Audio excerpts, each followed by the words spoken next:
अस्सलाम वालेकुम। की हाल है वीडियो? उम्मीद करते सब खैरियत नाल ही होंदे।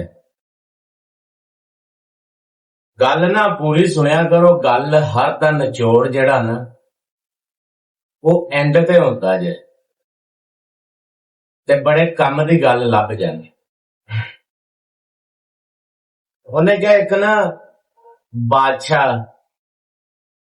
शिकार करके जंगल दे विचों ते जदों अपने महल दे विच पहुंचा थकिया टुटिया होया जो बादशाही दे जेड़ा सी अपना तखत उहदे ते बैठा थकिया सी टुटिया सी ओनू नींद दे झटके लगदे सी।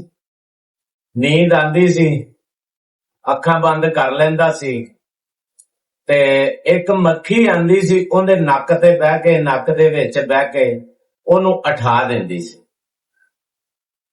ते जदों ਉਹ ਮੱਖੀ ਬਹਿੰਦੀ ਸੀ ਨਾ ਬਾਦਸ਼ਾਹ ਗੁੱਸੇ ਨਾਲ ਚਪੇੜ ਮਾਰਦਾ ਸੀ ਮੱਖੀ ਨੂੰ ਮਾਰਨ ਵਾਸਤੇ ਜੋ ਬਾਦਸ਼ਾਹ ਦੇ ਆਪਣੇ ਮੂੰਹ ਤੇ ਵੱਜ ਜਾਂਦੀ ਸੀ ਮੱਖੀ ਉੱਡ ਜਾਂਦੀ ਸੀ।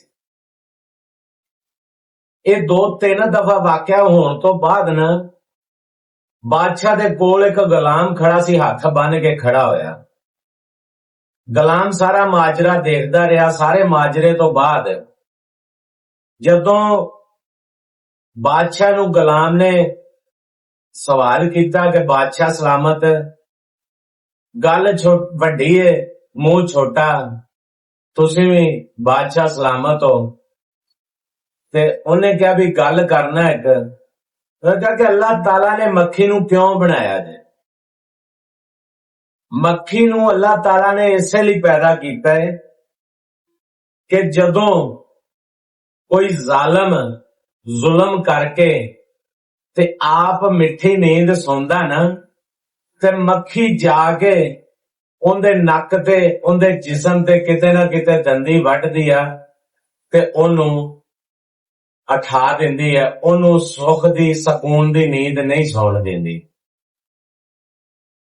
ते गल करन दा इह मकसद कि ऐसे भी बंदे हुंदे जिन्हां नाल जुल्म हो जांदा ओह अपना बदला नहीं लै सकदे। ओह रब अगे दुआ ही करदे कि अल्लाह पाक तुसीं इंसाफ करना जे।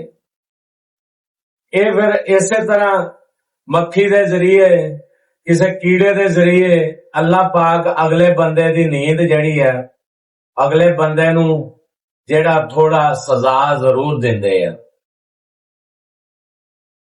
ਤੇ ਇਹ ਗੱਲ ਕਰਨੇ ਆ कि अक्सर ही जेड़ा बंदे अपनी नींद तो बड़े परेशान हुंदे आ कि सानू सुकून दी नींद नहीं आंदी ते उन्हां लोकां ने इवें दे काम कीते हुंदे आ।